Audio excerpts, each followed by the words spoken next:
UAD 3.6 limited production has begun. And if you're an appraiser, have you gotten a 3.6 order yet? Are you prepared? We will help you get ready in this episode of the Appraisal Buzzcast. Stick around. Are you ready to take your career in real estate appraisal to the next level? Join the Appraisal Institute, your go-to source for expert insights, industry trends, and the latest updates from the world of valuation. Whether you're an experienced appraiser or just starting out, they bring you industry resources, classes, and all the knowledge you need to stay ahead. Join today and be part of a community that's shaping the future of the appraisal profession. Visit appraisalinstitute.org to learn more and become a member.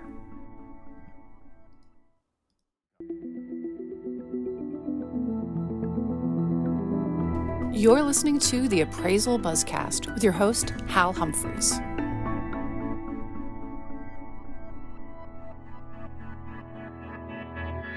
Welcome back, everyone, to today's Appraisal Buzzcast. Let me bring back in our host, Hal Humphreys. Hey, Hal, how are you doing? Jim, I'm doing great. How are you? I'm doing great. Well, it's been a while since we chatted with this last guest on the podcast, but we just saw him at Valuation Expo. So let me bring back in Jake Lew, who you all may remember is the CEO of Ivory. Hey, Jake. Hey, guys. How are you?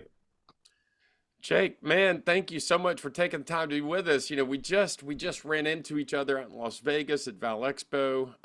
Welcome back to the Buzzcast.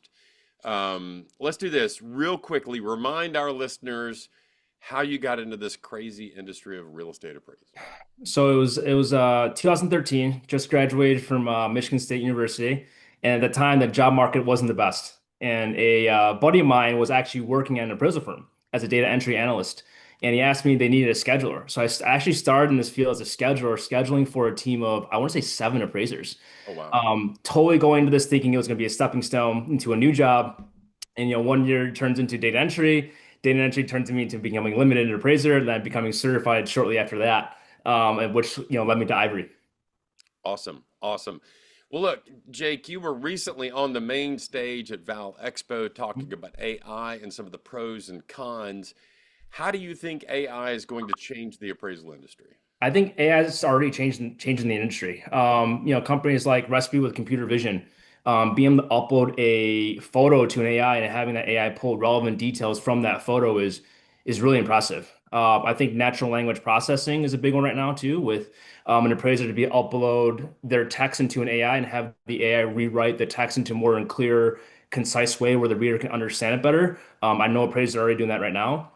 And I think going forward is QC is a big thing, but I think an AI will get to the point where it's going to be able to recommend solutions instead of just flagging it. It's going to be able to recommend solutions and help guide the appraiser through their problems. Okay, let's do this. On the flip side, what are some of the cons of AI, and how can appraisers understand the limitations and use them to their advantages? I think hallucinations is the biggest one. I think for the data, an AI is only as good as its data provided. If the data is bad, the AI's output is going to be bad. Having an appraiser learn an AI and understand and spot hallucinations, and then be like, hey, that's not correct. I need to fix this or alter this thing in this data set. It would be a huge advantage for them to be able to. I think just spotting hallucinations is the biggest thing for them, for appraisers. Yeah, I had an example in my opening remarks at Val Expo of a photograph that my daughter had uploaded to ChatGPT, and she asked it to create a professional headshot of me. I had a hat on in that photograph, so there was no data, Mhm. up there for ChatGPT to work with. So it just assumed that I was bald, Oh my and goodness. and as you can see, Full head of hair. I'm clearly not bald. So Oh yeah. it was a hallucination that I was able to easily spot. Mhm. But there are things we can do as appraisers to kind of check up on hallucinations when we're talking about research and analysis and those kind of things. I mean, Jake, you know this as well as anyone. USPAP requires us as appraisers to verify the information we use. And I would say one of the things that you can do as an appraiser, if you use ChatGPT or if you use any of the generative predictive text models, verify the information that it's kicking back if you're using it in any kind of a research setting. All right, so let's shift gears. UAD 3.6 limited production is live.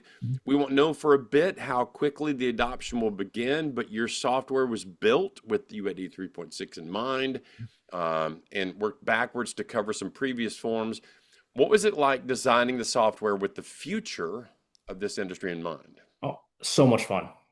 Big shout out to my team first. They worked their tails off the past year getting this thing ready and for limited production. It was great because we made our launch at Valuation Expo in 24 with our 2.6 software, and that's kind of when like the big 3.6 craze was going on. Like the hard deadlines were set, and we made the initiative to, you know what, it's release a 2.6 to every appraiser that's available and or wants it. And I met with every single appraiser that we onboard with our software, with our old software, and getting their feedback. You know, most of the other vendors had the software hasn't changed in the last 20 years, and getting the appraisers' feedback about 2.6 and how we can essentially make our 3.6 software better, amazing. And taking all those suggestions from our customers and putting into our 3.6 software. That's why we're built, you know, for the appraiser, led by appraisers for the appraiser, essentially. But so much fun. Nice, nice, nice, nice. Mm. Now, look, there's going to be a lot of uncertainty around this change. How is your team getting out information, combating misconceptions around this new format, this new reporting style? Mhm. Webinars like this, you know, and you know, just spreading their name, and we're sending out constant emails on education and that we're providing. And also, I'm meeting with every single appraiser that we onboard. I'm helping them walk through the report, showing them what to do. And even our chatbot Ava can answer questions. We have a chatbot within our software that's trained on the UAD 3.6 GSE documents that they can ask any question regarding the 3.6, and they can help them assist them. But our support team's great. And as well as, like I said, I'm meeting with everybody and constant emails and education. You know, that's one of the things that we in the world of small business do. We Hmm. we we talk to our customers Hmm. personally and help them walk through those things. And look, Jake, I'm impressed with the work you've done. You and I have spent a few minutes sitting down talking over the past year and a half now. I'm very much looking forward to what you guys are doing and seeing how this UAD 3.6 rollout actually happens. Yeah, I'm really excited. I think it's finally like I think it's a better it's better for the change. It's change is good. You know, just looking through the report and developing it throughout the year, it might take a little more work in the beginning. But you know, for me, I think on the back end from the revisions, I think the appraisers spend less time on revisions now. It's way more organized, clear and concise as what we're told to do. Having the reader understand. I mean, and now I think anybody will be able to understand the appraisal now from this new 3.6 report. Yeah.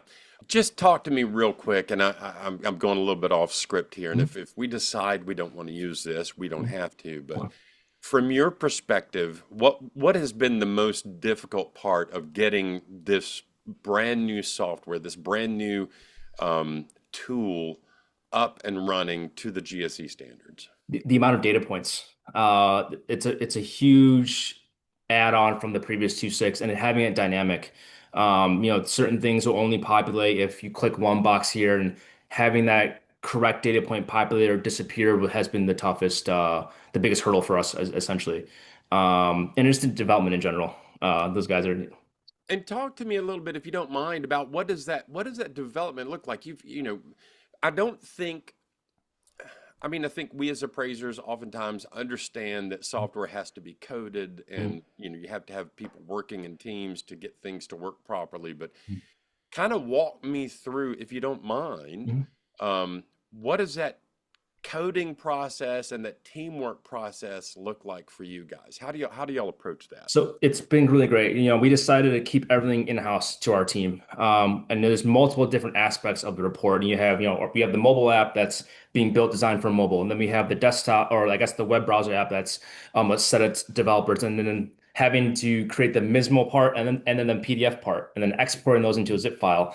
Having it all be together, everyone under the same umbrella of Ivory, communication is very fluid. You know, I've learned a lot in the software development business since coming in this, and a person can write code differently. And then when you bring as I'm learning development, it's a bunch of little projects being merged into one at the very end. And I think that's where we're really succeeding at, is having one team built everything, and then everyone's writing the code the same way. Everyone's in communications, everyone's in sync, and it's being able to really essentially make this really a functioning and smooth user interface for all the users.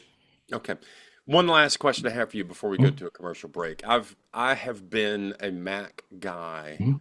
for the past 20 plus years. I like my Mac. Mhm. I struggle sometimes when I go back to a PC to use a PC. Mhm. Um, can I, as an appraiser who is a Mac guy, use your product right out of the box? 100%.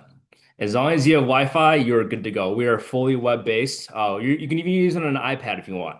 As long as has a connection, good service, yeah, 100%. We're iPad, Apple, iOS, and Android efficient, PC efficient. Our mobile app will be Android and iPhone too as well. We're really building this for everyone. Totally understand what I'm a Mac guy too as well. And I want to be able to use appraisal software on my Mac. So we're building it for everybody, which is great. Okay. Well, let's do this. Let me hear from one of our sponsors and we'll be right back. Intercorp, a division of Norman Spencer, has your back. Comprehensive insurance coverage from a team that's always there when you need them. The team at Norman Spencer is ready to roll up our sleeves and dig into your toughest insurance questions. We're committed to appraisers and AMCs. Intercorp's programs are tailored specifically for the appraisal industry. Put our experience to work for you. Please contact Susan Lomeli, Lomeli, at norman-spencer.com to discuss your insurance needs. Welcome back, everybody. You're listening to the Appraisal Buzzcast. I'm Hal Humphreys, your host. I've got Jake Lew from Ivory with me today. Jake and I had the chance to spend a little bit of time together in Las Vegas over the Valuation Expo conference. Jake, always good to see you. Thank you for taking time to be here. Now, I want to tell you, Jim Morrison does this thing to me where he gets an anonymous appraiser question and he presents it to you and me. I think he does to make me look like an idiot. But Morrison, do we have an anonymous appraiser question that Jake and I can try and grapple with together? We do have one, and Jake, I usually let the tech guys off the hook, but since it's your second appearance, we're gonna fire with all the guns blazing on Awesome. this one. This one's a tough one. Love it.